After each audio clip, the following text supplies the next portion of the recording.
All right, 3.3, mini proofs. Corresponding parts of congruent triangles are congruent. You need to know what that means. Test question. Be able to tell me what it means. And exact wording. Corresponding parts of congruent triangles are congruent. All right, we're going to use the 5 methods to prove triangles are congruent. So right here, I'm given some information. RS is perpendicular to ST, and TU is perpendicular to ST. The reason for that is given. Okay. Now we go ahead and do this. Mark it on the diagram. Every single time. If I give you information, you need to mark it on there. Right there. Now, S is congruent to T. The reason for that, all right angles are congruent. That's a theorem we talked about a long time ago. Now, V is the midpoint of ST. That is also in the given. So we mark it on the diagram. But we can't really say midpoint. So what do we have to say instead of midpoint? We have to say SV is congruent to VT. And that's what we mark on the diagram. And that reason is because of the definition of a midpoint. You can't write on the diagram V is the midpoint. But that's given to us, and that gives us information about SV and VT, and we put down definition of the midpoint. Now it says RVS is congruent to which angle? So I put RVS up there in black, and I say what angle is it congruent to? And I see that I have vertical angles. So I can, no, I didn't erase it. All right, so I erase that. And then I get it's congruent to UVT. That's the reason because they're vertical angles. Mark on the diagram, and then I put the reason as vertical angles. Now my last step, my bottom left, is always the proof statement. So I just put the proof statement right like I read it. And then my reason behind that. Ooh, here's where it gets interesting. I have an angle here, a side, and an angle. And then I have that same angle, side, and angle. So I say my answer is literally angle, side, angle. That's why those two triangles are congruent. Now, mini proof. There are 7 problems like this on your test. This is stuff you need to understand. Very important. All right, so there's 3 different steps. Step A, mark the given information on the picture. If you can prove it's congruent, then you name the postulate or theorem that justifies it. If you can't, then you just leave it blank. But if you can, then you have to complete the congruent statement. So watch what happens here. Step A, mark the diagram. Put the information where it goes. Now this third one, B and BD, that wasn't given to you, but you know that's true because of the reflexive property. So we can put that on there. Now the part B says, fill it in. So can I prove it's congruent? Yes. And which's the answer? Side, side, side.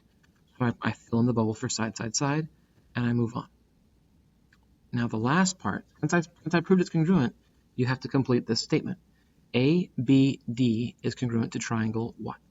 Well, if I started with A, I have to find out what part of the other triangle corresponds to A, and that's C. I can see that. A is between the blue and the red. See that? It's between blue and red. I find the point that's between blue and red, and I say we start out with C. So my first letter should be C. And since I start out here at C, I put my stabby thing here, and I moved along A to B. That's across the red dot. So I moved from C to D, and then from D I move up to B. So my answer is going to be starting with C, moving to D, and then I go to B. Okay.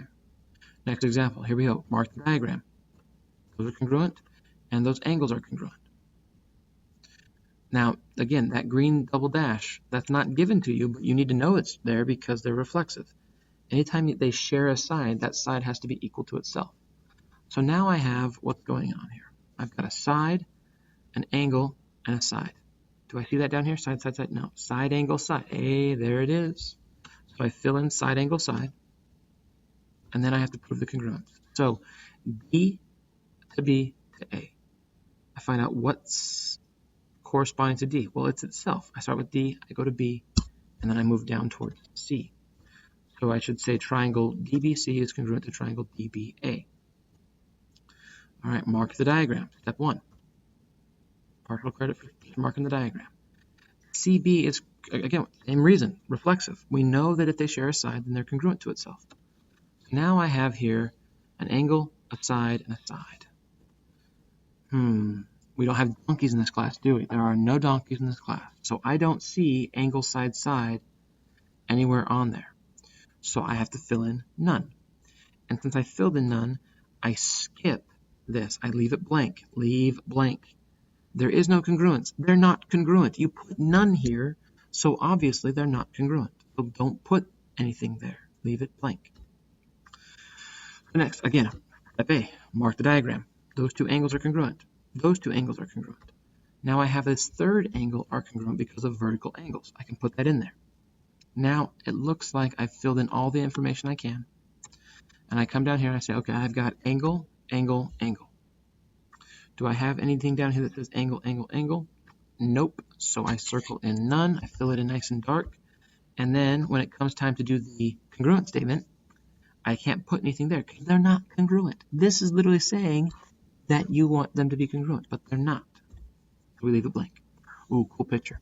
Mark it on the diagram. BC is congruent to WZ. All right. And then B is equal to W. So I put that in the diagram. Now this one here is vertical. So I can put that in there. There's a lot more information that I could put in, but I'm just using the minimum amount of information that I need. So now I have a side and an angle and an angle. Now I start here with my side, and I go to an angle, and I go to an angle. Or I start here with this angle, and I go angle, angle, side. I look for that type of a pattern. Angle, angle, side. So I can mark that in, and I can say, all right, I got two congruent triangles. Now I got to figure out how to fill in the congruence. AWX. Started at A. That's a green angle. Went to a blue angle along the red tick mark.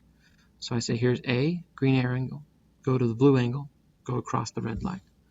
So I say AWX, ABC.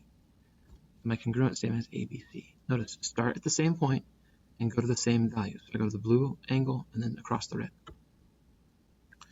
So, next one. Ooh.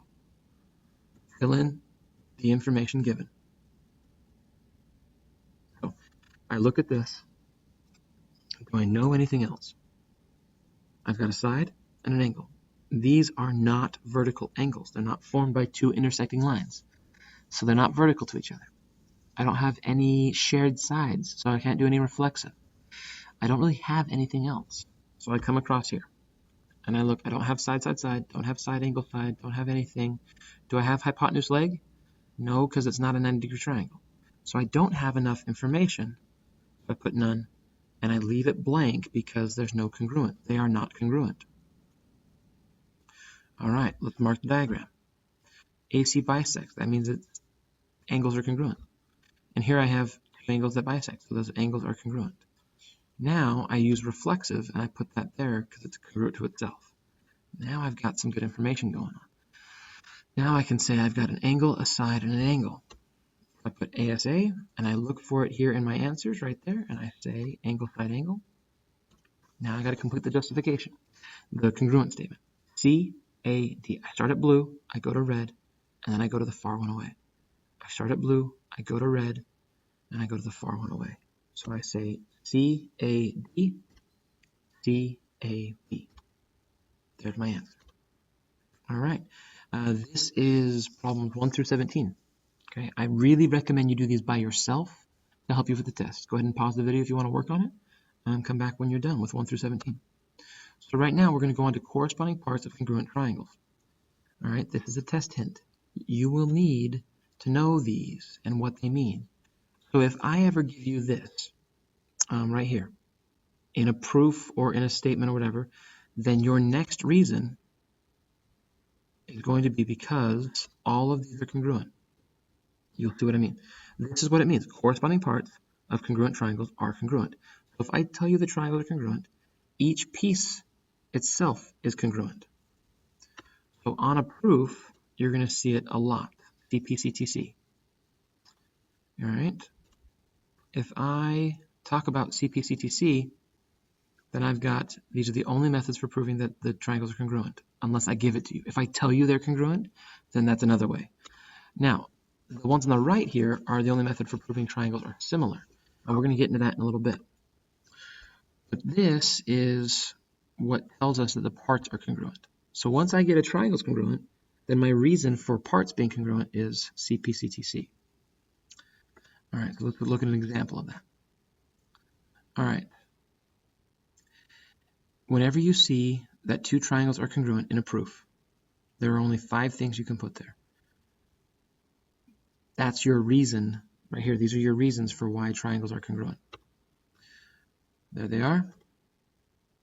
All right, now if two triangles are congruent in a proof, then the next line in the proof is almost always a CPCTC example. This is what I'm talking about. So you're going to say the next statement is going to be a part of the triangle that are congruent. And then your reason for it's going to be CPTCC. So my answer, I want to get to the point where I can say that KR is congruent to PN. I want to get there. And I have to get there by first proving that the triangles are congruent. So I first off mark the diagram. I put in all the information. Okay?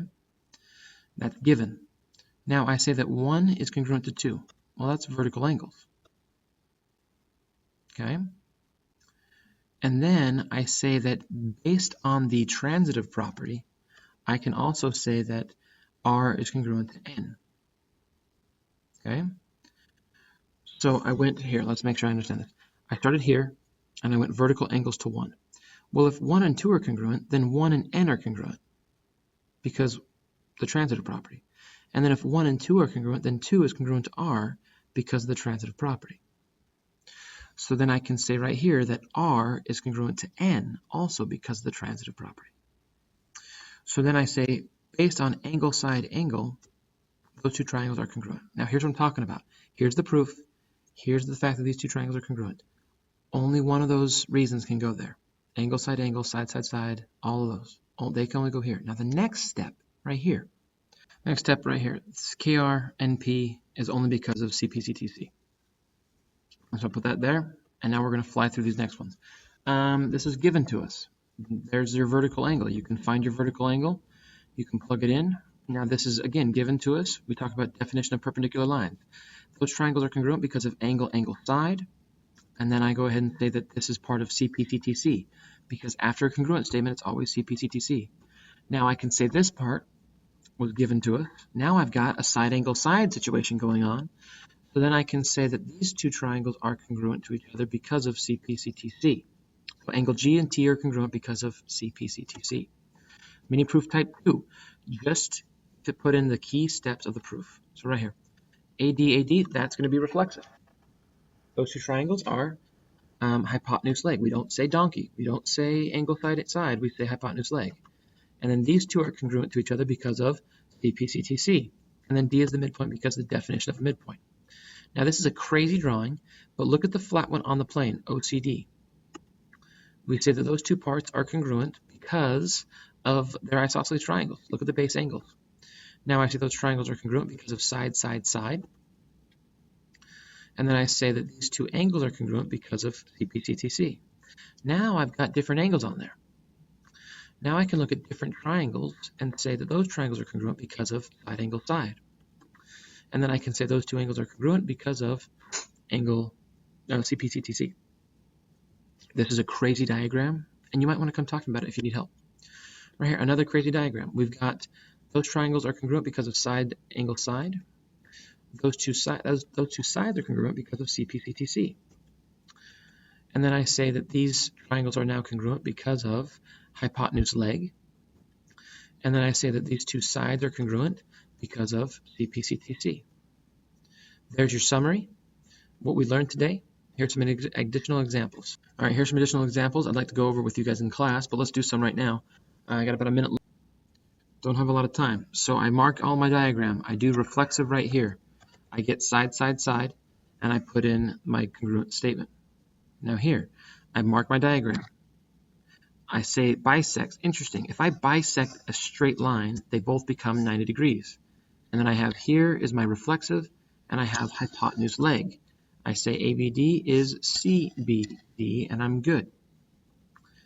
Oh, this one's crazy. We'll talk about this in class. Do your notes, do your homework, and we'll see you in class.